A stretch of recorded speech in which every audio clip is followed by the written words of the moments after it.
Hello world, Will, Piked Antler Survival School. This is kind of a teaser video and a recap on class today. Survival Saturday. Again, it's free class. Donations are welcome.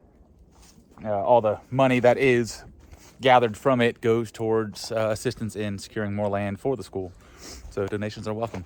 But what we did today was one, learn the hard way in the snow.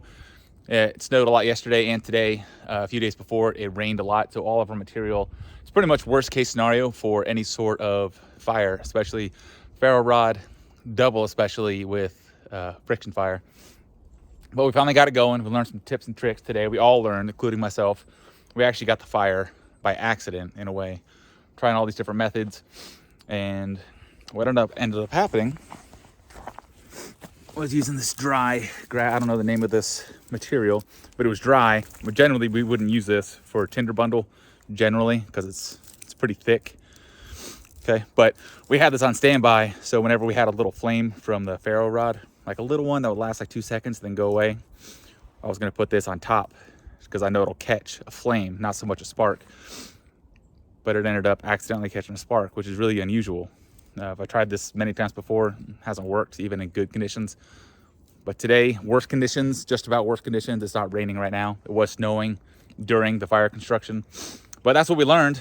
I learned accidentally, even though essentially what I did was disproved something that I've proved to myself before, that this doesn't really take a spark very well. Today it was different. So we learned that. We also learned a basic tripod and how we assemble this. You know, the way you actually secure your cordage, the sequence when you do it and how you do it, and what kind of knots you use and what kind of system you use to create tension. We covered all that. So now you know how to do that.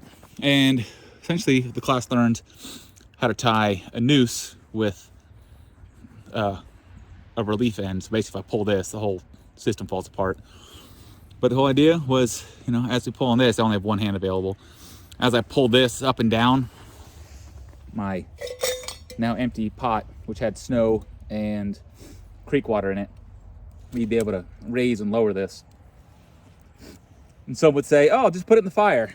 The odds of you tipping that over in the fire are a lot higher than this tipping over being suspended. So do they both work? Absolutely. Is this one safer? Yes. And plus, if we want to cook food or, you know, hang our socks from here, hang something to dry, we have that option. So we learned a noose or slip knot, which is a noose is a type of slip knot, and a regular slip knot.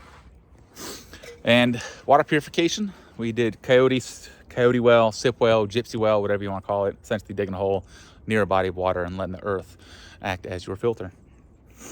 So in case you forgot what we learned, or if you weren't here and you're curious as to what we do learn here, that's today's class summary. It was a short class, but really nice day, really cold. And as you can see, still pretty cold. And I wrecked my truck on the way here because I hit some black ice. That's first.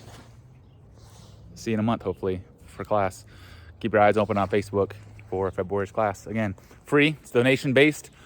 Some bring 0, some bring 50, some bring 100. Whatever, it's up to you. Oftentimes, if you just wait till the end of class and see the value of what you got, then it's a little easier to decide what to contribute or what not to. So if you're near Western North Carolina, we're in Haywood County, a little bit west of Asheville. If you're in that area and you want to learn this stuff, what better time than now? Stay alive as long as you can. Bye.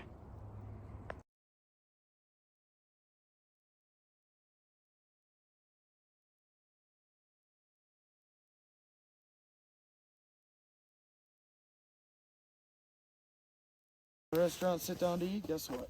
People come in every fucking time.